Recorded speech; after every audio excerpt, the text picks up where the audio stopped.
Hello everyone, welcome back to easy learn English study channel. आज की video में हम विलियम शेक्सपियर के one of the most famous poem sonnet 18 को पढ़ेंगे। इस पोएम को shall I compare thee to a summer's day भी कहा जाता है, जो इस सोनेट के फर्स्ट लाइन से लिया गया है। चलिए इस पोएम के स्ट्रक्चर और फॉर्म को देखते हैं, फिर लाइन बाय लाइन इसके एक्सप्लेनेशन को समझेंगे। Sonnet 18 is widely celebrated poem by Shakespeare. Shakespeare का सबसे फेमस जो पोएम है वो सोनेट 18 है। ये डेडिकेटेड किया गया था फेयर यूथ। फेयर यूथ जो है एक अननोन पर्सन है जिसके बारे में सिर्फ राइटर ही जानते थे और उसकी खूबसूरती में ये कई सोनेट लिखे हैं। ये एक शेक्सपियरियन सोनेट है जो 14 लाइन में लिखा गया है, जिसमें 3 क्वाट्रेन है और 1 कपलेट है। 4 लाइन स्टेंजा क्वाट्रेन होता है। कपलेट में 2 लाइन होते हैं। इसका जो राइम स्कीम है ABAB CDCD EFEFGG। इस पोएम का जो मीटर है वो आइएम्बिक पेंटामीटर है। चलिए अब पोएम को हम लाइन बाय लाइन समझते हैं। Shall I compare thee to a summer's day. यहाँ पोएट अपने जो बिलवेड है, प्रेमिका है, उससे सवाल पूछ रहे हैं और इस सवाल को रिथोरिकल क्वेश्चन कहा जाता है, जिसका आंसर पोएट नहीं चाहते हैं, उसका आंसर वो खुद करते हैं। क्या मैं तुम्हारी तुलना गर्मियों के दिनों से करूं? Thou art more lovely and more temperate। जो इनकी प्रेमिका है उसकी खूबसूरती गर्मी के दिनों से के खूबसूरती के मुकाबले कई अधिक है। वो गर्मी के दिनों से भी ज़्यादा खूबसूरत है। Rough wind do shake the darling birds of man. गर्मी के दिनों की हवाएं फूलों की कलियों को झकझोर कर गिरा देती है।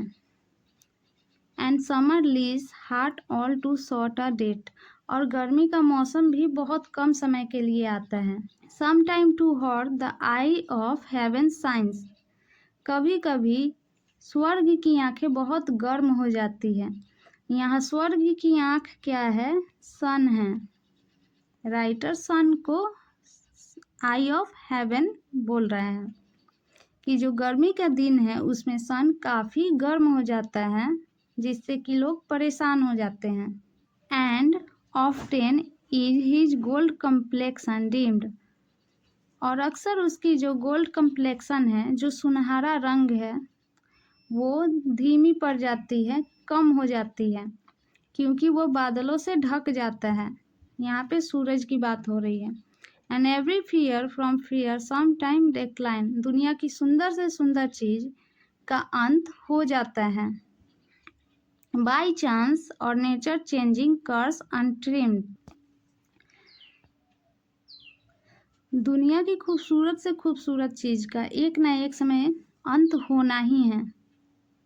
हर खूबसूरती एक समय पर खत्म हो जाती है, वो या तो दुर्घटना के कारण या नेचर का जो नियम है वो बदलता है, उसके कारण वह खत्म हो जाती है। But thy eternal summer shall not fade. पर जो तुम्हारा ये जो समर है, तुम्हारी ये जो खूबसूरती है, वह कभी भी फीका नहीं पड़ेगा। Nor lose possession of that fair thou owest. और ना ही तुम अपनी खूबसूरती को कभी खो पाओगी जिसकी तुम मालकिन हो। Nor shall death brag thou wanderest in his shade. और ना ही कभी मौत इस बात पर घमंड करेगा कि तुम उसकी छाया में भटक रही थी, यानी कि मौत तुम्हें कभी छू नहीं सकता है। When in eternal lines to time thou growest। यहाँ पे जो राइटर है वो बोल रहे हैं कि मेरी जो खूबसूरत ये पंक्ति है, ये जो पोएम की लाइन है मेरी, यह तुम्हें हमेशा जीवन देते रहेगी और तुम्हारी उम्र बढ़ती रहेगी, तुम हमेशा खूबसूरत रहोगी, ये तुम्हें हमेशा जीवित रखेगा। So long as man can breathe और आई कैन सी। जब तक कि दुनिया में इंसान सांस लेंगे और उनकी आंखें देख सकेगी। So long life this and this gives life to thee. तब तक ये जो कविता है मेरी, ये जीवित रहेगी जब तक लोग इसको पढ़ेंगे और इसके मतलब को समझ पाएंगे, और यह जो कविता है मेरी, जो लाइन्स है इस पोएम की, यह तुम्हें जीवन देता रहेगा और तुम हमेशा खूबसूरत और जवान बनी रहोगी। तुम कभी भी मर नहीं पाओगी। मेरी यह कविता तुम्हें हमेशा जीवित रखेगी।